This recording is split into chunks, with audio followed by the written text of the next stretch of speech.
என் மகனே, என் மகளே, உன்னுடைய துக்கத்தை நான் சந்தோஷமா மாற்றி விடுவேன்.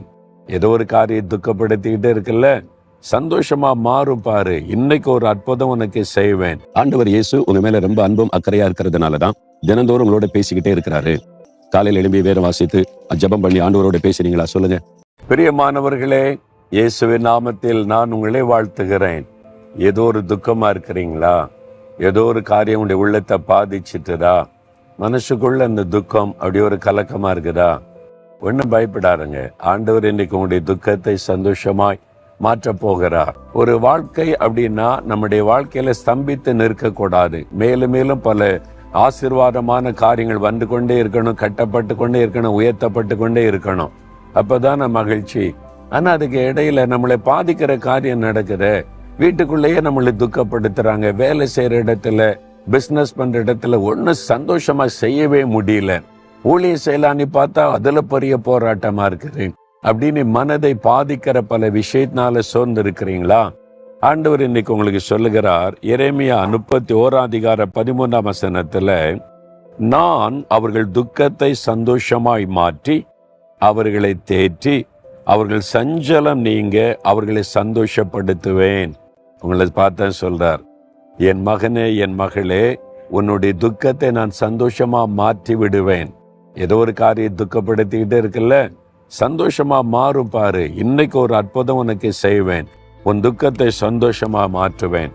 தேற்றுகிற தேவன், நான் உன்னை தேற்றுவேன். ரொம்ப காயப்பட்டு விட்டாயா? வேதனையில சோர்ந்து போயிருக்கிறியா? நீ பயப்படாத, நீ கலங்காத. நீ எதுக்கு அழுகிற? ஏன் கலங்குற? நான் உன்னை தேற்றுகிற தேவன்.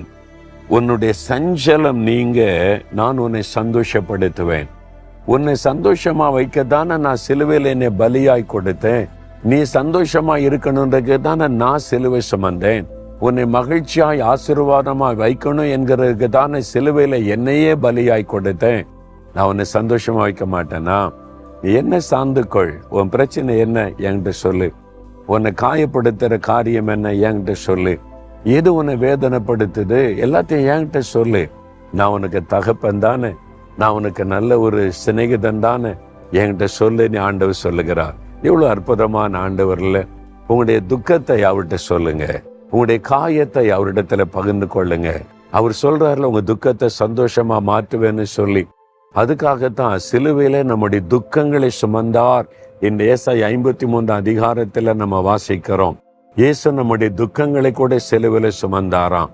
நம்முடைய பாவங்களை மாத்திரம் இல்ல, சாபத்தை மாத்திரம் இல்ல, வியாதியை மாத்திரம் இல்ல, நம்மை துக்கப்படுத்துகிற காரியத்தை கூட சிலுவையில சுமந்தார். இயேசு எவ்வளவு காயப்படுத்தப்பட்டா தெரியுமா? அவர் சொல்றார், மரணத்திற்கு ஏதுவான துக்கத்தை அவர் சந்தித்தார்.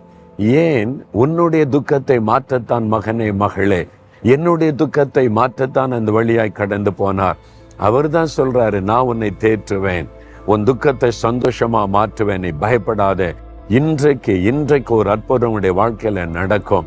ஆண்டவர் உங்களுடைய துக்கத்தை சந்தோஷமாய் மாற்றி விடுவார். அதற்காக நான் இப்ப ஜெபிக்க போகிறேன். தகப்பனே, இந்த மகனுக்காக, மகளுக்காக சிலுவையில துக்கங்களை சுமந்தீர். அடிக்கப்பட்டு, நொறுக்கப்பட்டு, அவமானத்தை சந்தித்து எல்லாத்தையும் சுமந்து முடித்தீங்க. இப்போ அவனுடைய உள்ளத்தில ஒரு ஆற்றுதல், தேற்றுதல் தேவை. அவனுடைய உள்ளத்தை தேற்றுங்க. அவனுடைய துக்கத்தை சந்தோஷமா மாற்றுங்க. சஞ்சலத்தை நீக்க உங்களை ஆசீர்வதித்த மகிழ பண்ணுங்க. இயேசுவின் நாமத்தில் ஜெபிக்கிறேன் பிதாவே. ஆமேன், ஆமேன்.